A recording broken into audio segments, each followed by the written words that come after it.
నమస్తే, welcome to Andhraprabha. నేను anchor Bharat. గత కొద్ది రోజుల నుంచి మున్సిపల్ ఎన్నికలు తెలంగాణ రాష్ట్రంలో జరిగేందుకు కూడా సిద్ధంగా ఉన్నాయి. సో ఈ కొద్ది రోజుల పరిణామ క్రమాలు కానీ మనం ఒకసారి చూసుకున్నట్లయితే ఎన్నికలకు మించిన రసవత్తమైన పోరు జరుగుతోంది. ఎందుకు అంటే మాటల పోరు అని చెప్పాలి. ముఖ్యంగా మాటల పోరు కంటే కూడా అది బూతుల పోరు అని కూడా చెప్పుకోవచ్చు ఒక రకంగా. సో ఇదంతా ఎందుకు జరుగుతోంది? కాంగ్రెసే దీన్ని ప్రోత్సహిస్తుందా లేదా? అసలు అధినేత ఎందుకు ఇలా ఉన్నారు? అధినేత యథారాజ తథాప్రజ అన్నట్లు నిజంగా ఇలాగే ఉంటున్నారా? అనేది మనం ఇప్పుడు మాట్లాడటానికి మనతో పాటు కాంగ్రెస్ స్పోక్స్ పర్సన్ శివలాల్ గారు ఉన్నారు. శివలాల్ గారిని అడిగి మరిన్ని వివరాలు తీసుకుందాం. నమస్తే సార్. ఏంటి సార్ అసలు తెలంగాణలో కాంగ్రెస్ ఎన్నికలు జరుగుతా ఉన్నాయి. మున్సిపల్ ఎన్నికలు. ఎందుకు ఈ రకమైన అంటే ఎన్నికలను పక్కన పెట్టి ఈ రకంగా ఎందుకు వెళ్ళాల్సొస్తుంది కాంగ్రెస్ పార్టీ? ముందుగా ఆంధ్రప్రభ టీవీ ప్రేక్షకులకు మీకు నమస్కారం.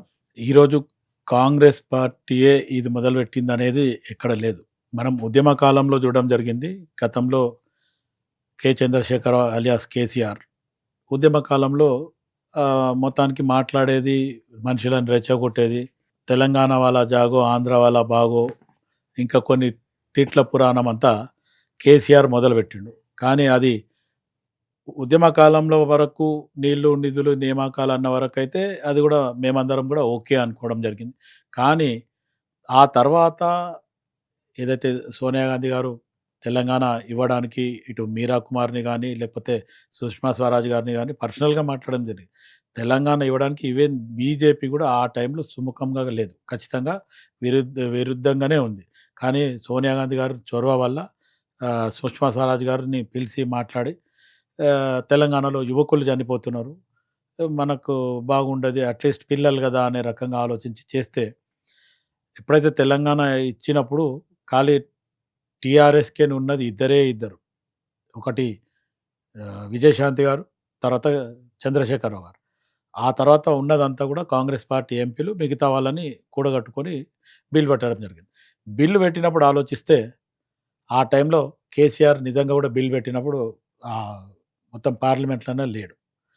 ఇది జరిగిన విషయం. దాంతోపాటు ఆయన ఎప్పుడైతే బిల్ పాస్ అయిందో అప్పటి వరకు నేను గొంగల్ పురుగును కూడా ముద్దు పెట్టుకుంటా, ఎవరైనా సరే తెలంగాణ స్టేట్ అనౌన్స్ చేస్తే నేను దానికి దాసోహం ఉంటా, ఏ పార్టీకైనా నేను విలీనం చేసేస్తాను అని కూడా చెప్పడం జరిగింది. కానీ ఎప్పుడైతే తెలంగాణ అనౌన్స్ చేసిన తర్వాత ఢిల్లీలో సోనియా గాంధీ గారి దగ్గరికి వెళ్ళడము, ఫ్యామిలీతో పాటు పోయి కలవడము, మనదే తర్వాత ఎట్లయితే అక్కడ ఫ్లైట్ ఎక్కిండో ఇక్కడ శ్రేణులకు చెప్పేసిండు, మనం ఎవరితో కలిసేది లేదు, మనం తెలంగాణ ఉద్యమ పార్టీని రాజకీయ పార్టీ చేస్తామని చెప్పడం. ఇంకా ఆ తర్వాత తిట్ల పురాణం తెలంగాణలో స్టార్ట్ అయిపోయింది. వరుణ్, మీరు మాట్లాడినట్టు ఎట్లుందంటే కాంగ్రెస్ పార్టీ తిట్ల పురాణం ఉంది. మీరు గతంలో ఉమ్మడి ఆంధ్రప్రదేశ్ చూడండి, ఎక్కడ కూడా కాంగ్రెస్ పార్టీలో కానీ లేకపోతే ఆపోజిషన్ పార్టీలో ఒక ఉందాగా ఉండే. ఎప్పుడైతే కేసీఆర్ ఎంట్రీ వచ్చి ఈ బూతుల పురాణం తిట్టడము, మొత్తానికి ఎలక్షన్కి ముందు ఒక భాష, ఎలక్షన్ అయిన తర్వాత కూడా ఆయన భాష అదే అయిపోయింది. చౌటవా, దద్దమవా. గతంలో ఎలక్షన్ అయిన తర్వాత కూడా అసెంబ్లీలోకి వస్తే కూడా మా ఉత్తమ్ కుమార్ రెడ్డి గారిని జనరల్గా నీళ్ళ గురించి మాట్లాడదామంటే మేము ప్రిపేర్ కావాలంటే, ప్రిపేర్ కాకపోతే పీక నీకు వచ్చినావా అంటాడు. అదేం భాష? అసెంబ్లీలో, లైవ్ అసెంబ్లీలో ఆ మాట. ఒక అనుభవం ఉన్న నాయకుడు ఆయన, ఒక వ్యక్తిగతంగా ప్రొఫెషనల్గా ఒక పైలట్, అటువంటి వ్యక్తిని కట్టి పట్టుకొని పీక నీకు వచ్చిండ్రా అంటే అది అది మంచి మాటనా, లేకపోతే ఎదుటి మనిషి కోపం వచ్చే మాటనా? సో వాళ్ళు ప్రారంభించారు కాబట్టి మీరు కంటిన్యూ చేస్తున్నారు దీన్ని. 10 సంవత్సరాలు తెలంగాణలో మొత్తానికి తిట్ల పురాణం భాషనే నడిచింది. ఎవరిని అయినా సరే నడుస్తూనే ఉంది. సో దాని తర్వాత కాంగ్రెస్ పార్టీ అధికారంలోకి వచ్చిన తర్వాత మేము మామూలుగా కాంగ్రెస్ పార్టీ నినాదం ఏముంది? మార్పు కావాలి, కాంగ్రెస్ రావాలి అని ఒక నినాదంతో మేము పోవడం జరిగింది. ప్రజలు మాకు పట్టం కట్టిండ్రు. ప్రజలు కూడా ఏదైతే మాకు మ్యాండేట్ ఇచ్చి మేము అధికారంలో వచ్చేలాగా చేయడం జరిగింది. రైట్, దానికి ఒప్పుకుందాం. కానీ ఈరోజు కాంగ్రెస్ పార్టీ అధికారంలోకి వచ్చిన తర్వాత కూడా ఇదే టీఆర్ఎస్, బీఆర్ఎస్ వాళ్ళు ఇంకా కూడా మేమే అధికారంలో ఉన్నా అనే రకంగా కూడా ఈ 26 నెలల్లో ఇంకా వాళ్ళు మేమే అధికారంలో ఉన్నట్టు వాళ్ళు బిహేవ్ చేయడము. ఇప్పుడు మొన్న బై ఎలక్షన్లో కూడా మనం చూస్తే, సరే కేసీఆర్ అంటే వయసులో పెద్దోడు, ఈ మధ్యన చాలామంది మాట్లాడుతున్నారు వయసులో పెద్దోడు, వయసులో పెద్దతో పాటు బుద్ధి కూడా పెద్దగా ఉండాలి. వయసులో పెద్దగా ఉండి బుద్ధి చిన్నగా ఉంటే మరి ఇంకా ఎదుటివాడిని పట్టుకొని డైరెక్ట్ తిడుతుంటే ఒక్కటికి 2 సార్లు మనం ఉపేక్షిస్తాం. అంటే ఇప్పుడు ఆ పెద్ద వ్యక్తే ఏం చేశాడని ఈ రకంగా ఈ ఎలక్షన్స్‌లో తిట్టాల్సొస్తుంది? ఇప్పుడు ప్రస్తుతానికి గతంలో బై ఎలక్షన్‌లో నేను మాట్లాడింది ఇప్పుడేమంటే, ఇదే కేటీఆర్ ఏమన్నాడు రేవంత్ రెడ్డిని పట్టుకొని, "రేవంత్ రెడ్డి నువ్వు మొగోడివా? దమ్ముందా? నీకు మొగతనం ఉందా? గెలిచి చూపి" అన్నాడు. మొన్న జూబ్లీహిల్స్ బై ఎలక్షన్‌లో గెలిచి చూపించిండు. మరి ఇప్పుడు దానికి కేటీఆర్ చెప్పుకోవాలి గదా! మీడియా ముందు నువ్వు మాట్లాడినవేమని "నువ్వు మొగోడివా? మొగతనం ఉందా?" అన్నాడు. మరి ఆయన మొగతనం చూపించిండు. మరి ఒప్పుకోవాలి గదా! "నువ్వు మొగోడివి, మొగతనం నీకుంది, నాకు లేదు. నేను అటు నిన్ను రెచ్చగొట్టినా నేను ఆడోన్ని గాదు, మగోడిని గాదు" అని చెప్పాలా? మళ్ళీ ఆ మాట ఎందుకు చెప్తలేడు? పారిపోతుండు. మీడియా ముందు ఒక మాట మాట్లాడతాడు. పక్కన వచ్చినప్పుడు ఇంకొకలాగా మాట్లాడతాడు కేటీఆర్. దానికి రెచ్చిపోయే ఈరోజు రేవంత్ రెడ్డి గారు ప్రతి దగ్గర మాట్లాడడం. మొన్న రీసెంట్‌లీ కూడా కేసీఆర్ రావడం. బయటికి వస్తేనే ఒక్కొక్కని తాట తీస్తా నేను అంటాడు. ఏం భాష అది? నువ్వు పెద్దాయినవు. ఒక 2 సంవత్సరాలు నువ్వు ఫార్మ్ హౌస్‌లోనే పండుకున్నావు. బయటికి రాలే. ప్రజలకి ఏం జరుగుతున్నా ఒక అపోజిషన్ లీడర్, ప్రతిపక్ష నాయకుడు ప్రజలకి నేనేమైనా నేను నిలబడతా అని మాట్లాడు. ఖాళీ అసెంబ్లీ జరిగినప్పుడు వచ్చి అటెండెన్స్ తీసుకొని పోతుండు. ఎందుకు? రేపు ఆయన పోస్ట్ అట్లాగే ఉండాలని. ఇవి ఆయన నేను తాట తీస్తా అంటే, నన్ను తాట తీయయ్యా మేము గమ్మున కూర్చుంటాం అని చేతులు ముడుచుకొని కూర్చోవాలా? రైట్. అంటే జాతి పిత అంటే మీకెందుకు కోపం వస్తుంది? జాతి పిత అంటే కాంగ్రెస్ పార్టీ వాళ్ళకి ఎందుకు రోషం వస్తుంది? దాన్నెందుకు జీర్ణించుకోలేకపోతున్నారు అనేది ఒక ప్రశ్న. ఎందుకు అంటే జాతి పిత అనేది ఇప్పుడున్నది కాదు. తెలంగాణ వచ్చిన కాడ నుంచి మీరు ఒప్పుకోకపోయినా గానీ తెలంగాణ ప్రజలు కొంతమందిని లో లెవెల్‌లో ఉన్న వాళ్ళని గ్రామీణ ప్రాంతాల్లోకెళ్తే చాలామంది గూడా తెలంగాణ అంటే కేసీఆర్ తెచ్చిండనే అంటారు. ఇచ్చిందెవరంటే సోనియమ్మనే అంటారు. ఒప్పుకోవాల్సిందే ఆ విషయం అనేది కొంత వాస్తవంగా ఉంది. అయితే జాతిపిత అంటే మీకెందుకొస్తుందది? ఇప్పుడు రేవంత్ రెడ్డిని అనలేదనా? జాతిపిత రేవంత్ రెడ్డిని అనలేదనా?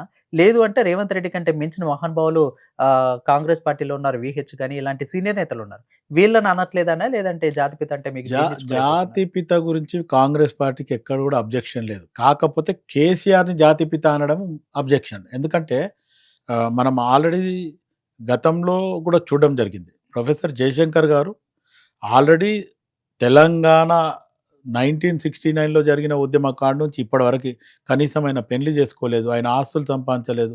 ఉన్న పరంగా ఆయన ఏదైతే ప్రొఫెషన్‌లో ఉండి దాంతోనే ఉంటే, ఇదే మన్మోహన్ సింగ్ గారు ప్రొఫెసర్ జయశంకర్ గారిని పిలిసి, "నేను మీకు రాజ్యసభ ఇస్తా. మీరు ప్రిపేర్ కండి" అని చెప్తే, ఆయన పక్కన ఇదే కేసీఆర్ ఉన్నాడు. ఇమ్మీడియేట్‌గా ఆ టైంలో రాజశేఖర రెడ్డి గారికొచ్చి ప్రొఫెసర్ జయశంకర్ గారికి ఒకవేళ రాజ్యసభ ఇస్తే నాకు అక్కడ ఉనికి కోల్పోతా అనే రకంగా ఆలోచించి ఆయనను తీసుకుపోయి ఏం చేసేసిండు, రాజశేఖర రెడ్డి అనుచరుడు ఎవరైతే కేవీపీ రామచంద్రరావు ఉన్నారో ఆయనకు చెప్పించిండు. ఇది ద్రోహం కాదా? ఆల్రెడీ ప్రొఫెసర్ జయశంకర్ గారు ఒకటే అన్నాడు గతంలో గూడా. మనం ఉద్యమ కాలంలో ఆంధ్ర, తెలంగాణ విభజనలో ఆంధ్ర వాళ్ళని ఎట్లయితే బగాంచినమో ఓకే. అది పరాయోడు అనుకున్నాం. పక్క రాష్ట్రమోడు అనుకున్నాం. కానీ మన రాష్ట్రపోడు మనల్నే మోసం చేస్తే మటుకు రాళ్ళతోని కొట్టి తరిమి కొట్టాలని చెప్పి ప్రొఫెసర్ జయశంకర్ గారు చెప్పారు. ఎవరినుద్దేశించి అన్నారు? కేసీఆర్‌నే డైరెక్ట్‌గా డైరెక్ట్‌గానే యెస్. అన్నారు. ఆ టైంలోనే కేసీఆర్ మోసకారి, మోసం చేస్తుండు ప్రతి దగ్గర అనేది. ఇప్పుడు మనం ఒక రకంగా ఆలోచిస్తే కేసీఆర్ అంటే ఉద్యమ కాలంలో ఆయన సరే ప్రత్యేక పోరు చేయలేకున్నా పబ్లిక్‌ని రెచ్చగొట్టడము, ఎంప్లాయీస్‌ని గానీ, యువకులను గానీ, స్టూడెంట్స్‌ని గానీ అందరిని సకల జనులనంతా మొత్తానికి రెచ్చగొట్టి పంపించిండ్రు. కానీ వాళ్ళెక్కడ కూడా ప్రత్యక్షంగా ఎక్కడన్నా ఎవరన్నా చనిపోయినరా? ఈరోజు ఇదే హరీష్ రావుని తీసుకుంటే కిరోసిన్ మీద పోసుకొని అటు ఇటు ఉరుకులాడి అగ్గిపెట్టె దొరకలేదనే రకంగా ప్లే చేస్తే, ఇదే మొత్తానికి శ్రీకాంతాచారి గాని, మిగతా వాళ్ళు గాని చాలామంది ఒంటి మీద అదే స్టైల్‌లో పోసుకొని వాళ్ళు తగలబెట్టుకుండ్రు. ఈరోజు హరీష్ రావు అగ్గిపెట్టె దొరకదా? ఈరోజు అందుకే అగ్గిపెట్టె హరీష్ రావు అంటాం. ఇటు కేసీఆర్ గురించి ఆలోచిస్తే జాతిపిత అనడానికి మేము అబ్జెక్షన్ చేసేది ముఖ్య కారణం ఇదే. ప్రొఫెసర్ జయశంకర్ గారిని జాతిపిత అనొచ్చు. ఎందుకంటే తెలంగాణ గురించి ఆయన మొత్తం అనుదినం గాని, ఆయన బ్రతికినంత కాలం తెలంగాణ గురించే ఆలోచించడు. కానీ ఈళ్ళు తెలంగాణ పేరు జెప్పి మొత్తానికి కుటుంబం దోసుకోవడం జరిగింది. ఇప్పుడు ఇదే మా మధు యాష్కి గారు ఏం జెప్తారు? కవిత పెళ్లి జేయడానికి హైదరాబాద్‌లో పెళ్లి జరుగుతుందంటే, యూఎస్‌కెని రావాలంటే మా మధు యాష్కి గారు దగ్గరుండి వీసా ఇప్పిస్తే గాని అంట్లు తోముకునే రామారావు రాలే అన్నాడు. ఒకవేళ అక్కడ మీలాగానే యాంకర్ అడిగిండు. "ఇది నిజమా సార్" అని. "You go and ask Chandrashekar Rao" అన్నాడు. మజియాష్కి గారిది వీడియో పర్ఫెక్ట్‌గా ఉంది. మీరు కావాలిస్తే మళ్ళీ మీరు చూడవచ్చు. ఎందుకంటే వీళ్ళ పరిస్థితులు వేరు. మొన్ననే మనం చూసినాం జూబ్లీస్ బై ఎలక్షన్ గురించి ఆలోచిస్తే చిన్న శ్రీశైలం గారు ఏమన్నారు? ప్రచార రథం నేనిచ్చిన. ఇదే కేటీఆర్ రిసెప్షన్ చేయాలంటే ఫంక్షన్ హాల్‌కి తాళమేస్తే, ఆ తాళం ఇడిపించింది మేమని చెప్పి మొత్తానికి ఒక ముగ్గురు, నలుగురు అప్పట్లో ఉన్న పాతోళ్ళు. మొత్తానికి వాళ్ళు అక్కడ పోవడము, గేట్ ఓపెన్ చేపియడం ఫంక్షన్ హాల్‌ది. అంటే మీ మీ మీ మీ బ్రతుకులేంది అప్పట్లా? ఇప్పుడు ఆల్‌మోస్ట్ ఆల్ మైనంపల్లి హనుమంతరావు ఏమంటాడు? ట్రంక్ పెట్టె పట్టుకున్న హరీష్ రావు ఈరోజు ఫార్మ్ హౌజులు లేకపోతే ఇంత పెద్ద ఆస్తులు ఎక్కడొచ్చినాయి అంటాడు. అయితే ఇప్పుడు ఒకవేళ అదే రకంగా ఆలోచిస్తే కేటీఆర్‌ని తీసుకోండి. రబ్బర్ చెప్పులేసుకొని, ఇస్త్రీ బట్టలు లేనోడు ఈరోజు చాపర్లు మెయింటైన్ చేస్తుండు. ఎక్కడికెళ్ళి మెయింటైన్ చేస్తుండు? ఇదే కవిత నేను కిరాయి ఇంట్లో ఉన్నా అన్న కవిత ఈరోజు డాలర్స్ కాలనీలో గాని, బుర్జ్ ఖలీఫాలో గాని వీళ్ళకి సూట్లు ఎక్కడికైనా వచ్చినాయి? సందర్భం వచ్చింది కాబట్టి అడుగుతున్నాను. కవితతో మీ అలయన్స్, కవితతో మీ యొక్క మింగిల్ ఎంత దాకొచ్చింది? వర్కౌట్ అయిందా? క అవుతుందా? కవితని కాంగ్రెస్ పార్టీలో ఖచ్చితంగా మేము ఇప్పుడేం చేర్చుకోం. ఎందుకంటే ఆమె ఆల్రెడీ లిక్కర్ క్వీన్ అనేది గతంలో ఇప్పుడు చేర్చుకోరు గానీ ఎలక్షన్ వస్తే చేర్చుకుంటారు. రేపే అంటే ఆమె మొత్తానికి సొంత పార్టీలనే ఆమె కుంపటి పెట్టింది. రేపు ఆమె అవసరం అనుకుంటే నేను సెపరేట్ పార్టీ పెడతా అనే రకంగా ఆమె మాట్లాడుతుందని కాంగ్రెస్ పార్టీకి ఎక్కడో షర్మిల అలయన్స్ గూడా అంతే ఉందేం లేదు. వచ్చారు గదా! షర్మిల గారు గూడా పక్కకొచ్చేసారు. పార్టీ పెట్టుకుంటా అన్నారు. తర్వాత వచ్చేసారు. తర్వాత కాంగ్రెస్‌లో గెలిసారు. కవిత గారిని గూడా మీరు అలయన్స్‌లో కలుపుకుంటున్నారనేది వార్తలొస్తున్నాయి. లేదు. లేదు. మీ లేదు. ముఖ్యమంత్రి రే గారు గూడా చెప్పారు. వివరణ అయితే రే ఇచ్చారు. రే రేపు ఒకవేళ కవితను గనక కాంగ్రెస్ పార్టీలో చేసుకుంటే, రేపు ఇదే బీఆర్ఎసోళ్ళు గాని, బీజేపీఓళ్ళు గాని కాంగ్రెస్ పార్టీ కుమ్మక్కు రాజకీయం చేస్తుందని దాన్ని ఇంకా దుమ్మెత్తిపోతారు. ఇప్పుడు ఆల్రెడీ బీఆర్ఎస్ ఓడిపోయి 26 నెలలైతున్నా, ఈరోజు వాళ్ళే అధికారంలో ఉన్నారని కాంగ్రెస్ పార్టీని భూతద్దంలో పెట్టి చూపిస్తున్నారు ప్రజలకి. మొన్న బై ఎలక్షన్స్ 2 గాని, లేకపోతే ఈ లోకల్ బాడీస్ ఎలక్షన్‌లో గూడా గాని. మొత్తానికి భూతద్దంలో పెట్టి చూపించే కాంగ్రెస్ పార్టీని నష్టం చేయాలని ఎంతో ప్రయత్నించారు. ఒకవేళ ఆ రకంగా ఆలోచిస్తే కవితని గిట ఖచ్చితంగా పార్టీలోకి తీసుకుంటే కాంగ్రెస్ పార్టీకి ఇంకా నష్టం జరుగుతది తప్ప ఆమె వల్ల మాకు లాభం ఏం లేదు. నో డౌట్ ఆమె పార్టీలకేని బయటికొచ్చి ఆస్తి పంచాదా, లేకపోతే వాళ్ళ కుటుంబ పంచాదా ఆమె ఈరోజు నిజాలు మాట్లాడుతుంది. అదే కాంగ్రెస్ పార్టీ గాని, ఇంకా అపోజిషన్ పార్టీ ఎవరన్నా చెప్తే బీఆర్ఎసోళ్ళ మీద అబద్ధాలు చెప్తున్నారనే రకంగా జనరల్‌గా మాట్లాడడం జరిగింది. కానీ ఈరోజు స్వయాన కేసీఆర్ సొంత కూతురే వాళ్ళు ఎక్కడెక్కడ తప్పులు చేసిర్రు, ఏం చేసిర్రు. ఆమె మొన్న రీసెంట్‌లీ ఎమ్మెల్సీకి మాట్లాడినప్పుడు ఆమె స్పీచ్‌లో ఏం చెప్తుంది? తెలంగాణ వచ్చిన తర్వాత మనం తెలంగాణ ప్రజలకు ఏం పీకి కట్టలు కట్టినాం అంటుంది. ఒక ఆడ కూతురుండి, ఒక మహిళ ఉండి ఇటువంటి భాష సొంత పార్టీ మీద మాట్లాడిందంటే మరి వాళ్ళు ఇమ్మీడియేట్‌గా కేటీఆర్ గాని, హరీష్ రావు గాని, లేకపోతే కేసీఆర్ గాని, సంతోష్ రావు ఇంకెవడైనా ఉండేనా ఆళ్ళ పార్టీల. ఆమె మాటకు సంజాయిషీ ఇయ్యండి మేమేం చేసినామని. వాళ్ళందరూ కూడా రేవంత్ రెడ్డి వెనకాల నుండి ఇదంతా అరె! నడిపిస్తున్నారనేది ఇంటోళ్ళే చెప్తున్నారు. అరే! రేవంత్ రెడ్డి ఎనకాల ఉండి చేసిండ్రు అంటే, మీరు జేసింది ఆమె జెప్పేది ఆమె అభియోగం ఏదైతే చేస్తుందో అది తప్పా? కాదా? మీరు అది ప్రూవ్ చేయండి ముందు. తప్పా అని అది చెప్తలేరు. రేవంత్ రెడ్డి చేసిండ్రు. మీరు అదే పక్కోళ్ళ మీద నెపం పెట్టి తప్పించుకోవడం తప్ప, మీరు మీడియాలో ఒకటి మాట్లాడతారు. నిజంగా అదే రకంగా ఆలోచిస్తే కోర్ట్ గాని, ప్రొడ్యూస్ చేయడం గాని, లేకపోతే మీ ఎవిడెన్స్ ఇచ్చే దగ్గర తప్పులు చెప్పి అధికారుల మీద నెపమేస్తారు. ఎంత మటుకు కరెక్ట్ అది? ఇప్పుడంటే మున్సిపల్ ఎలక్షన్స్ ఉన్నాయి కాబట్టి మీరు ప్రత్యేకంగా ఈ బూతు పురాణాలను ఆపి మెడలో పేగులు వేసుకుంటాను. ఆ డాషు, ఈ డాష్ ఇయన్నీ పక్కన పెట్టేసి ప్రజల దగ్గరికి మీ యొక్క ప్రచారాన్ని తీసుకెళ్ళే ప్రయత్నం ఏమన్నా ఇప్పుడు చేసే ఆలోచనలో ఉందా? ఎందుకంటే దాదాపు ఇంకా కొద్ది రోజులు మాత్రమే ఉంది ఎలక్షన్ టైంకి. ప్రచారం ముగిసే సమయం కూడా దగ్గర పడుతుంది. సో, ఈ ఆలోచనలో ఏమన్నా ఉందా? రేవంత్ రెడ్డి ఎప్పుడు గూడా పేగులు మెడలేస్తా అనుకోలే. కాంగ్రెస్ పార్టీ అధికారంలోకి రాగానే 10 మంది మా వాళ్ళే ఉన్నారు. పార్టీని కూలదోస్తాం అన్నప్పుడు ఎవడురా కూలదోస్తాడు? చీల్చిచెండాడి పేగులు మెడలేసుకుంటా అని చెప్పి రేవంత్ రెడ్డి అంటే టిట్ ఫర్ టాట్ అంటారు గదా! జనరల్‌గా అట్లా పోతున్నాడు తప్ప, ఖచ్చితంగా వీళ్ళలాగా కక్షతోని ఎదుటోనికి ఏమి చేత గాదు, మాకే మాటలొస్తాయి అనే రకంగా కాంగ్రెస్ పార్టీ ఎవరు గూడా లేరు. అండ్ మోర్ ఎవర్ ఇప్పుడు ప్రస్తుతానికి స్టార్ క్యాంపెయిన్ అనుకోండి, ముఖ్యమంత్రి అనుకోండి, రేవంత్ రెడ్డి గారే ముందు నిలబడ్డాడు. ఒకటే ఓపెన్‌గా చెప్తుండు ఆయన. ఏమని? ఏ ఎలక్షన్ అయినా సరే, నేనొక ముఖ్యమంత్రి అనేది మర్చిపోయి ఖచ్చితంగా సాధారణమైన కార్యకర్త లాగానే నేను ప్రచారంలో పాల్గొంటా అనేది గూడా గతంలో ఆయన చెప్పింది మనం విన్నాం. కానీ తిట్ల పురాణం ఒక సైడ్ ఆపితే ఖచ్చితంగా లేదు. ఇప్పుడు గతంలో మీరు ఒక్కసారి ఆలోచించండి. తెలంగాణ వచ్చినప్పుడు అసెంబ్లీలో గూడా బూతుల పురాణం ఉండింది. కానీ అదే కాంగ్రెస్ పార్టీ అధికారంలోకి వచ్చినంక తర్వాత ఇప్పుడు ఏదైతే అసెంబ్లీ 2, 3 సార్లు జరిగిందో ఎక్కడన్నా మీరు చూడండి గతంలో అయినట్టు తిట్ల పురాణం ఉందా? ఉందాగా మర్యాదగా ఒకవేళ ఆహ్, మాజీ ముఖ్యమంత్రి అసెంబ్లీకి వస్తే గూడా ముఖ్యమంత్రి రేవంత్ రెడ్డి గారి దగ్గర వెళ్ళి ఎలా ఉన్నారు? ఏంది మీ పరిస్థితి బావుందా? ఆరోగ్యం ఎట్లా ఉంది? అని చెప్పి కుశల్ మంగల్ అడిగి గూడా రావడం జరిగింది. అదే గతంలో కేసీఆర్ హాస్పిటల్‌లో పడితే గూడా మొ మొ రేవంత్ రెడ్డి గారు పోయి పలకరించి రావడం జరిగింది. కానీ వీళ్ళది ఎట్లుందంటే నేను I'm not talking about only Revanth Reddy. గతంలో మా రాజీవ్ గాంధీ గారు ఉన్నప్పుడు గూడా వాజ్పేయి గారు ప్రధానమంత్రి ఉండి తర్వాత దిగిపోయిండు. ఆయనకు ఏదో హెల్త్ ఇష్యూస్ ఉంది. హార్ట్ ఆపరేషన్ చేయాలంటే గూడా ర రాజీవ్ గాంధీ గారు అప్పట్లో ప్రధానమంత్రి. యూఎస్‌కి పోయి ఒక టీమ్ పోతుంది అంటే, ఆ టీమ్‌ల కాంగ్రెస్ పార్టీ క్యాండిడేట్‌ని ఒకాయనని డ్రాప్ జేసి, ఇటు వాజ్పేయి గారిని యూఎస్ తీసుకపోయి అక్కడ హార్ట్ ఆపరేషన్ చేపించిండు. అది స్వయాన నేనిప్పుడు చెప్పడం గాదు.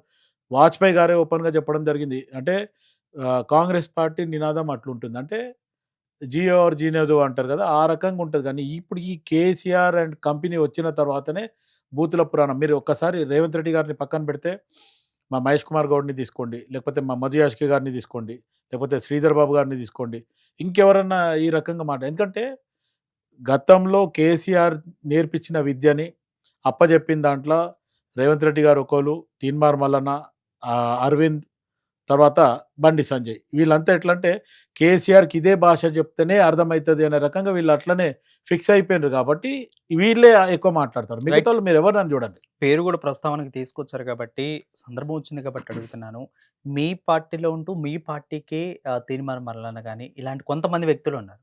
సో, మీకెలా అనిపిస్తా ఉంది? ఇలాంటి వాళ్ళు ఉండటం వల్ల ఎమ్మెల్సీ అందులో ఆహ్, మంచిగా వాక్చాతుర్యున్న వ్యక్తి మీకే ఇలాగా మాట్లాడి మిమ్మల్నే మీ దాంట్లో ఉన్నదాన్నే సరిజేస్తా ఉంటున్నారనుకోవాలా? లేదంటే అక్కడ ఏం జరుగుతుందసలు? కొన్ని సందర్భాలలో కాంగ్రెస్ పార్టీ కొంతమందిని నమ్మడం గూడా కాంగ్రెస్ పార్టీకి అది నష్టం జరుగుతుంది. ఎందుకంటే పార్టీలో అంకిత భావంతో నేను ఆల్మోస్ట్ ఆల్ 83 నుండి కాంగ్రెస్ పార్టీలో ఉన్నాను. యూత్ కాంగ్రెస్ గానీ, హైదరాబాద్ సిటీ కాంగ్రెస్ గానీ, లేకపోతే స్టేట్ కాంగ్రెస్ గానీ, ఈ రకంగా ఆలోచిస్తే స్టేట్ కోఆర్డినేటర్‌గా గానీ, ఇప్పుడు ప్రస్తుతానికి spokes person, campaign committee state coordinator. అంటే అంచెలంచెలుగా ఎదిగిన పార్టీలు జంప్ ఎక్కడ గాలే. స్వయాన నన్ను ఒక సందర్భంలో 2007, 8లో బై ఎలక్షన్‌లో స్వయాన కేసీఆర్ గారు నన్ను పిలవడం జరిగింది పార్టీలోకి రమ్మని జెప్పి. పద్మారావు గారి ఇంట్ల గిరీష్ సాంఘిది సన్మానం ఉండే జిమ్‌ఖానా గ్రౌండ్‌లో. ఆ జిమ్‌ఖానా గ్రౌండ్‌లో గిరీష్ సాంఘి సన్మానం అయిన తర్వాత బై ఎలక్షన్ మీటింగ్ ఉందని జెప్పి ఆహ్, కేసీఆర్ గారు పద్మారావు గారి ఇంటికొచ్చిండ్రు. పద్మారావు గారి ఇంట్లో వాళ్ళ బ్రదర్సు, వాళ్ళ అల్లుడు, నేను ఇంకొక ఇద్దరు ముగ్గురం ఇంకెవ్వరు లేరక్కడ. ఆ టైంలో తెలంగాణ ఉద్యమం గురించి మాట్లాడితే నేను కేసీఆర్‌కి కొన్ని విషయాలు డిస్కషన్‌లో మాట్లాడితే పేరు అడిగిండు. తర్వాత ఏంటి అని అడిగిండు. తర్వాత you come down to Telangana Bhavan. నేను రేపు నీకు కాల్ చేపిస్తా అన్నాడు. రైట్. కానీ అదే అదే సందర్భంలో నా మిత్రునికి ఒక ఆయనకి బాగా క్లోజ్ ఫ్రెండ్ రంగారావు అని చెప్పి మేము కలిసి తిరుగుతాం. ఆయనని పోయి అడిగిన, "అరే భాయ్ కేసీఆర్ ఇట్లా నన్ను ఆఫర్ చేసిండు రమ్మంటుండు మరి ఎళ్ళాలనా" అంటే, "ఏ వద్దులే రేపు అధికారం వస్తదో రాదో మీకు ఆల్రెడీ సోనియా గాంధీ, రాహుల్ గాంధీ హైకమాండ్ నుంచి అప్రిసియేషన్ లెటర్స్ వస్తున్నప్పుడు నువ్వు మళ్ళీ పార్టీ ఎందుకు జంప్ చేస్తావు" అన్నాడు. అక్కడ నేను ఆగిపోయాను. ఆ రకంగా అంటే నేను ఎందుకు ఈ మాట చెప్తున్నా అంటే, పరిస్థితులు అట్లా ఉన్నాయి. ఇప్పుడు నువ్వు తీన్మార్ మల్లన్న గురించి మాట్లాడినావు కాబట్టి నేను నా పర్సనల్ ఎక్స్‌పీరియన్స్ చెప్పాల్సొచ్చింది. కొంతమంది పార్టీలకు ఏ పార్టీ రూలింగ్‌లో ఉంటే అట్లా పోయేటోళ్ళు చాలామంది కాంగ్రెస్‌లోకి వచ్చి కూడా పక్కన పోయిండ్రు. ఇప్పుడు కౌశిక్ రెడ్డి తీసుకో. ఆల్రెడీ కాంగ్రెస్‌లోనే ఉండే కదా! అంటే ఇప్పుడు తీన్మార్ మల్లన్న ప్రభుత్వాన్ని ప్రశ్నించడం అనేది మీరు ఎలా సమర్థిస్తారు? కరెక్ట్ అంటారా? కాదంటారా? అంటే కాంగ్రెస్ పార్టీ ఏదైతే ఆహ్, బీసీల కులగణన చేస్తున్నాం అనే రకంగా కాంగ్రెస్ పార్టీ ఒక నిర్ణయం తీసుకొని చేసింది. దాంట్లో ఆయన కొన్ని ఆహ్, తప్పులున్నాయనే రకంగా చెప్పడం జరిగింది. దాని తర్వాత ఆయన ఉద్దేశ్యం మారింది. గతంలో ఉన్న తీన్మార్ మల్లన్నకి ఇప్పుడు తీన్మార్ మల్లన్న రైజ్ అయిన తీన్మార్ మల్లన్నకి చాలా వ్యత్యాసం ఉంది. దాంట్లో ఒక బీసీ నినాదం అనే గాకుండా ఆయన సొంత పార్టీ పెట్టిండు అంటే ఆయన ఆలోచనలో గతంకు ఇప్పటికి మార్పులొచ్చేసినాయనేది మనం అర్థం జేసుకోవాలి. అంతే. అక్కడ ఆయన కాంగ్రెస్ పార్టీని వెత్తి చూపిస్తుండు, లేకపోతే పాయింట్ ఔట్ చేస్తుండు అనేది పక్కన పెడితే, ఆయన ఎదిగిండు గాబట్టి, నేను ఇంకేదో పార్టీ పెట్టుకుంటే అవసరమైతే బీసీలని నినాదంతోని పోతా అన్నాడు. గతంలో నేను ఎస్సీ అనే రకంగా గూడా మాట్లాడడం జరిగింది. అంబేద్కర్ వాదనలో నేను ముందుంటా. అంబేద్కర్ వాదిని అనే రకంగా గూడా మాట్లాడడం ఎస్సీ జరిగింది. అల్లుడు. అంటే ఆయన చెప్పడం మటుకు అట్లా చెప్పడం జరిగింది. ఆయన ఎక్కడ గూడా తీన్మార్ మల్లన్న ఫస్ట్ మాట్లాడినప్పుడు ఎస్సీలందరూ గూడా ఈయన గూడా ఎస్సీయే అనుకున్నారు. కానీ యెస్. తర్వాత బయటపడిందేందంటే బీసీ. వాళ్ళ వైఫ్ ఎస్సీ. ఎస్సీ, ఈయన బీసీ అనేది మున్నూరు కాపు అనేది కూడా బయటపడింది. దాని తర్వాత మొన్న రీసెంట్లీ మందకృష్ణ మాదిగ గారిని పిలిస్తే మా అల్లుడు, ఏదో సొంత అల్లుడు. అన్న అది ఇది అని మాట్లాడితే నువ్వు అన్నవు కాదురా బాబు నా మా మేనల్లుడివి. కూతుర్ని చేసుకున్నట్టు ఆ రకంగా ఆలోచిస్తే మేము అల్లుడు అనుకుంటాం నిన్ను అని కూడా మాట్లాడారు. అంటే ఒక్కొక్కరు ఒక సంబోధన. సో, అంటే మీరు సమర్థిస్తారు. ఈ యొక్క ఆయన ప్రభుత్వంలో ఉండి, ప్రభుత్వ ఎమ్మెల్సీగా ఉన్న తర్వాత ఇలా చేయటాన్ని మీరు సమర్థిస్తారు. కాంగ్రెస్. సమర్థించడం అంటే ఆయన ఆలోచన విధానం ఇక్కడ ఎమ్మెల్సీ అయిన తర్వాత ఆయన ఆలోచన విధానం మార్పులొచ్చినాయి. ఆయన రకంగా నేను ఏదో ఇంకా ఎదగాలనే రకంగా ఆయన పక్కన పోయిండు తప్ప దాంతో కాంగ్రెస్ పార్టీకి ఏం సంబంధం లేదు. కాంగ్రెస్ పార్టీ యథావిధంగా కాంగ్రెస్ పార్టీ ఉంది. ఒక తీన్మార్ మల్లన్న పార్టీ వదిలిపోయిండు. ఇప్పుడు ఒక ఆహ్, ఆఫీస్‌లోనో, ఒక షోరూమ్‌లో ఒక వ్యక్తి పనిచేస్తుండంటే ఆయనకు కోపమొచ్చినా పని చేసేటోడే వెళ్ళిపోవాలి. ఓనర్‌కి కోపమొచ్చినా పని చేసినోడే వెళ్ళిపోవాలి. హ్మ్. ఆ రకంగా జరిగిపోయిందది. ఒక రకంగా తీన్మార్ మల్లన్నకి ఎమ్మెల్సీ కాంగ్రెస్ పార్టీ నుంచి ఒక ఎమ్మెల్సీ వచ్చిందనేది ఆయన గుర్తుపెట్టుకుంటే సరిపోతుంది. మిగతా విషయంలో సరే సబ్జెక్ట్ వైస్‌గా ఆయన ఉద్దేశంలో ఆయన కరెక్టు. కాంగ్రెస్ పార్టీ ఉద్దేశంలో ఈయన పార్టీ జంప్ అయ్యిండు. ఈయనని ఎమ్మెల్సీ చేసిన తర్వాత కొత్త పార్టీ పెట్టుకుండు అనేది కాంగ్రెస్ పార్టీ ఆలోచన. కేసీఆర్‌కి మీరు కట్టించబోయే చెల్లపల్లి జైలులో డబుల్ బెడ్‌రూము ఎంతవరకొచ్చింది? ఎందుకు నేను ఈ మాట అడుగుతున్నాను అంటే, సిట్టు విచారణ మొన్న జరిగినప్పుడు గూడా మనం చూసుకుంటానే ఉన్నాం. సో, ఈ విధంగా ఆయన నోటీసులు పంపించినప్పుడు, ఆయన మళ్ళీ నోటీస్‌లో మళ్ళీ చూసుకొని మళ్ళీ సిట్ వాళ్ళకి ఆయన ఒక వివరణ లెటర్ ఇచ్చినప్పుడు, ఆయన రాసిన పదాలు గాని, ఇంత పెద్ద వయసులో అక్కడికొచ్చి విచారించడానికి రాకూడదు. అంటే కొంత లాను మెన్షన్ చేసి ఆయన మాట్లాడడం, తర్వాత ఇక్కడికి వచ్చి విచారించండి. తర్వాత జరిగిన పరిణామాలన్నీ మనం చూసుకున్నట్లయితే ఆయనే మళ్ళీ సిటీ దగ్గరికి వచ్చి నందినగర్‌కొచ్చి, ఆ తర్వాత సిటీ దగ్గరకొచ్చి ఇన్ ఈ వయసులో గూడా ఆయన్ని ఇలా చేస్తున్నారంటూ గూడా ఇటు బీఆర్ఎస్ నేతలు మాట్లాడుతున్న పరిస్థితి కనిపిస్తా ఉంది. బి అంటే మీ యొక్క ఉద్దేశము ఖచ్చితంగా ఈ సిట్ విచారణ జరిగి దాదాపు ప్రభుత్వం అధికారంలోకొచ్చి ఫోన్ ట్యాపరింగ్ చాలా సంవత్సరాలయింది. ఇంకా లాగుతున్నారు అంటే ఏం జరుగుతుంది? అక్కడ చెల్లపల్లి జైలు మీ సీఎం అన్న మాటల ప్రకారం చల్లపల్లి జైల్‌లో డబుల్ బెడ్‌రూమ్ రెడీ తొందరలో అవ్వబోతుందా? అసలు ఏం జరుగుతుంది ఈ సిట్ విచారణ? ఇప్పుడు సిట్ విచారణలో వాళ్ళ రూల్ ప్రకారం చట్టం దానిపైనే చేసుకోబోతుందని చెప్పి రేవంత్ రెడ్డి గారు ఓపెన్‌గా చెప్పడం జరిగింది. దాని తర్వాత రేవంత్ రెడ్డి గారు ఒక మాట అన్నాడు. గతంలో మీరన్నట్టు చెర్లపల్లి జైలులో డబుల్ బెడ్‌రూమ్ కట్టిస్తా, మిమ్మల్ని అందరిని ఒకటే జైల్‌లో ఏస్తా అనే రకంగా మాట్లాడిండు. కాదంటలేను. తర్వాత మధ్యకాలంలో ఆయన ఒక నిర్ణయం తీసుకుండు. మీలాగా నేను కక్ష సాధింపు చేయను. కక్ష సాధింపు చేస్తే నాకు 24 గంటలు కూడా పట్టదు. ఖచ్చితంగా నేను ఆ రకంగా కాదు అనే రకంగా మాట్లాడడం జరిగింది. ఇప్పుడు మొన్న సిట్ విచారణకు ఆలోచిస్తే ఆయన నందినగర్‌లో ఉన్నాడు. ఆయన సొంత ఇల్లు, అడ్రెస్ అంతా అక్కడే ఉంది. పంజగుట్ట పీఎస్ లిమిట్స్‌లోనే అక్కడ విచారించు. విచారణ చేయాలి అనే రకంగా రూల్ ప్రకారం అది చెప్పడం జరిగింది. నో డౌట్ ఆయన 65 ఇయర్స్ దాటి ఉన్న వాళ్ళకి ప్రైవసీ ఉంటది. రైట్. కానీ ఆయన అడ్రెస్ ఫార్మ్ హౌస్ అడ్రెస్ ఎప్పుడు ఇయ్యలేదు కేసీఆర్ గారు. దానికి కేసీఆర్ గారు మీరు ఒక 70, 72 ఇయర్స్ ఉన్నారు కాబట్టి మీరు మీ మీ ఇష్ట ప్రకారం మేమే వచ్చి మిమ్మల్ని విచారణ చేస్తామని చెప్పడం జరిగింది. కానీ దాని తర్వాత ఆయన నా ఫార్మ్ హౌస్‌కొచ్చి ఇచ్చేయండి అన్నప్పుడు అధికారులు ఏమన్నారంటే కొన్ని లీగల్ ఇష్యూస్ ఉన్నాయి. ఇక్కడే రిజిస్టర్ అయింది కాబట్టి ఈ లిమిట్స్‌లోనే చేయాలా. పంజగుట్ట పోలీస్ స్టేషన్ లిమిట్స్‌లోనే చేయాలా. రెండోది ఏదైతే ఎలక్ట్రానిక్ పరికరాలు ఏవైతే ఉన్నాయో అంత దూరం తీసుకురావడానికి అవి కూడా ఉండదు. ప్లస్ రూల్ ప్రకారం నందినగర్ పర్మనెంట్ అడ్రెస్ ఉంది. మీరు ఒకవేళ ఫార్మ్ హౌస్ అడ్రెస్ ఇచ్చి ఉంటే పర్మనెంట్ ఉంటుంది. కొన్ని టెంపరరీ అడ్రెస్ కూడా ఉంది. వర్కింగ్ ప్లేస్ అడ్రెస్ కూడా ఉంటుంది. అట్లా ఏం కేసీఆర్ పెట్టలే. ఒకటే నందినగర్ అడ్రెస్ పెట్టిర్రు కాబట్టి ఆ నందినగర్ అడ్రెస్‌కే ఫస్ట్ టైమ్ ఇచ్చినప్పుడు ఒక అటెండరో లేకపోతే ఆడ ఆఫీస్‌లో ఎవరో తీసుకున్నారు. సెకండ్ టైమ్ అక్కడ పోతుంటంటే మళ్ళీ నోటీస్ వస్తదనే ఉద్దేశ్యంతో తాళాలేసుకొని పోతే గోడ కతికిచ్చేసి వైరల్ చేయడం జరిగింది. అది దానికి కేసీఆర్ కోర్టుకు పోతాడని లేకపోతే బీఆర్ఎస్ వాళ్ళు దాన్ని భూతద్దంలో పెట్టిపిచ్చి ఏదో పెద్ద మనం జాతిపితాని తీసుకుపోతామనే రకం జాతిపిత ఆయన కాదని చెప్పి నేను ఇంతకుముందు కూడా చెప్పిన కాంగ్రెస్ వాళ్ళు కూడా చెప్పిర్రు, ముఖ్యమంత్రి కూడా చెప్పారు. జాతిపిత అంటే మాకు ఇయాల ఉన్న పరంగా ఆలోచిస్తే మొత్తానికి ప్రొఫెసర్ జయశంకర్ గారిని జాతిపిత అనుకుంటాం. నో డౌట్ కేసీఆర్ గారు చేసిన దాంట్లో ఆయన చేసిండు అంత మటుకు ఓకే. జాతిపిత అంత లెవెల్‌లో అయితేనే ఎందుకంటే వాళ్ళ పిల్లలే ఆ జాతిపిత అనే పేరు రాకుండా మొత్తానికి ఆయన నేమ్‌ని స్మాష్ చేసిందే వాళ్ళ పిల్లలు. ఈరోజు స్వయాన నాకు తెలిసి 2 ఇయర్స్ నుంచి నేను ఈ కుటుంబ సభ్యులను తీసుకొచ్చి నేను తప్పు చేసినా అనేది ఆయన బాధపడుతుండు అనేది నా అనుభవంలో నేను చెప్పడం. కేసీఆర్ ఖచ్చితంగా ఫార్మ్ హౌస్‌లో ఉండి ఆలోచిస్తుండేమంటే నేను నా కొడుకుని, నా కూతురిని, మా మా మరదల కొడుకుని సంతోషరావుని వీళ్ళని తెచ్చి నేను మొత్తానికి నేను ఏదైతే నా యాంబిషన్ ఏంది, నేను ఏం చేయాలనుకున్నా వీళ్ళంతా ఏం చేసి పెట్టిండ్రు అనే రకంగా ఆయన ఆత్మవిమర్శలో పడిండనేది నేను చెప్పడం మీకు లైవ్ ద్వారా. రైట్. అయితే బీజేపీలో హరీష్ రావు కూడా చేరుతున్నట్లు, సీఎం పదవిస్తే తాను ఓకే అన్నట్లు కూడా వార్తలైతే చక్కర్లు కొడతా ఉన్నాయి. దీంట్లో అసలు ఎంతవరకు నిజం ఉంది? బీఆర్ఎస్‌లో ఇప్పుడు చీలికలొస్తే కేటీఆర్, కేసీఆర్‌కి ఎంతమంది ఉంటారు? హరీష్ రావుకి ఎంతమంది పోతారు? బీజేపీలో ఉన్నది ఎంతమంది? ఇవన్నీ కాలిక్యులేషన్స్ చేసుకోవాల్సొస్తది. ఇంత తొందరగా ఆళ్ళు ఆలోచించేది అది అనేది మటుకు బహుశా జరుగుతది అనేసి నేను అనుకోవడం లేదు. ఎందుకంటే బీజేపీ 8 మంది. దాంట్లో రాజా సింగ్ లేడు 7 మంది. రైట్? ఆ రకంగా సో, ఆలోచిస్తే ఒక 30 మంది వరకు గూడా ఇటు పక్క హరీష్ రావు వెంట ఉన్నారు. ఈ 30 మందిని తీసుకొని నేనొచ్చేస్తాను అంటే, అక్కడ అధికారంలో ఉన్న కేంద్ర ప్రభుత్వంలో ఉన్న కొంతమంది పెద్దలు దాదాపు మార్చి ఆర్ ఏప్రిల్ లోపు మేము వివరణిస్తాం. అది కూడా సీఎం పదవి నాకిస్తాను అంటేనే హరీష్ రావు అన్నట్లు వార్తలైతే వస్తున్నాయి. మరి దీంట్లో ఎంతవటికి వాస్తవం అనేది? సరే ఇప్పుడు మొదటి నుంచి బీజేపీలో లక్ష్మణ్ కూడా గతంలో మాట్లాడిండు. కాంగ్రెస్ పార్టీ ఎక్కువ రోజులు ఉండదు అనే రకంగా ఆయన మాట్లాడిండు. వీళ్ళైతే మేము కూలదోస్తాం అన్నారు. మొత్తానికి వాళ్ళు మాట్లాడిన దానికి, వీళ్ళు మాట్లాడిన దానికి రేవంత్ రెడ్డి గారు మంచి గట్టి సమాధానం ఇచ్చిండు. చీల్చి చెండాడు పేగులు మెడలేసుకుంటా అన్నాడు.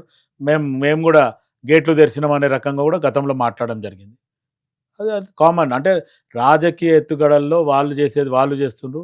మేము చేసేది మేము చేస్తాం. ప్రజలు మట్టుకు ఈరోజు మా వైపు ఉన్నారు. ఖచ్చితంగా కాంగ్రెస్ పార్టీ అధికారంలోకి వచ్చిన తర్వాత ఇప్పటివరకు జరిగిన ఎలక్షన్‌లలో అంతా కూడా ప్రజలంతా కాంగ్రెస్ పార్టీ వైపే ఉన్నారు. కాంగ్రెస్ పార్టీకే సపోర్ట్ చేస్తున్నారు. రేపు జరగబోయే 11వ తారీఖు రోజు జరగబోయే ఎలక్షన్ కూడా రేపు కాంగ్రెస్ పార్టీకే మంచి మ్యాండేట్ వస్తుంది. కాంగ్రెస్ పార్టీ కైవశం చేసుకుంటుందనేది నేను చెప్పను.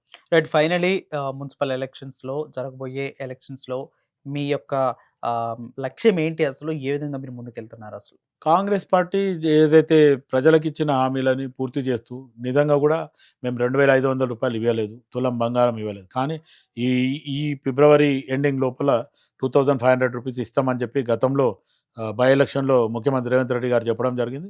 బహుశా అది కంప్లీట్ అయిందంటే ప్రజలు కొంచెం తులం బంగారం అంటే రూ. 1,16,000 గతంలో ఇవ్వడం జరిగింది. కళ్యాణ లక్ష్మి గాని, షాదీ ముబారక్.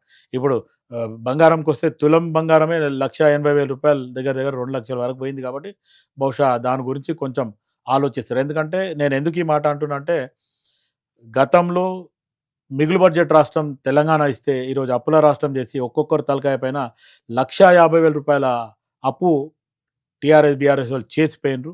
దాని తర్వాత ప్రతి మంత్రిత్వ శాఖ కాంగ్రెస్ పార్టీ అధికారంలోకి వచ్చినాక ప్రతి మంత్రిత్వ శాఖని రివ్యూ చేసి అన్ని ఖజానా ఖాళీ చేసిండనేది ప్రజలకు చెప్పినాం కాబట్టి ఈరోజు ఈ 2 సంవత్సరాల నుంచి ప్రజలు కూడా మమ్మల్ని అర్థం చేసుకునే కామ్‌గా ఉన్నారు. రైట్. అది thank you so much sir వచ్చి స్టూడియోకొచ్చి ఇంత వివరంగా కాంగ్రెస్ మున్సిపల్ ఎలక్షన్స్ గురించి మాకు చెప్పినందుకు, వివరణ ఇచ్చినందుకు కూడా thank you so much. So అది వ్యూవర్స్ ఈరోజు ఇంటర్వ్యూ. మరొక స్పెషల్ గెస్ట్‌తో మళ్ళీ కలుద్దాం. అంటే then keep watching Andhraprabha news.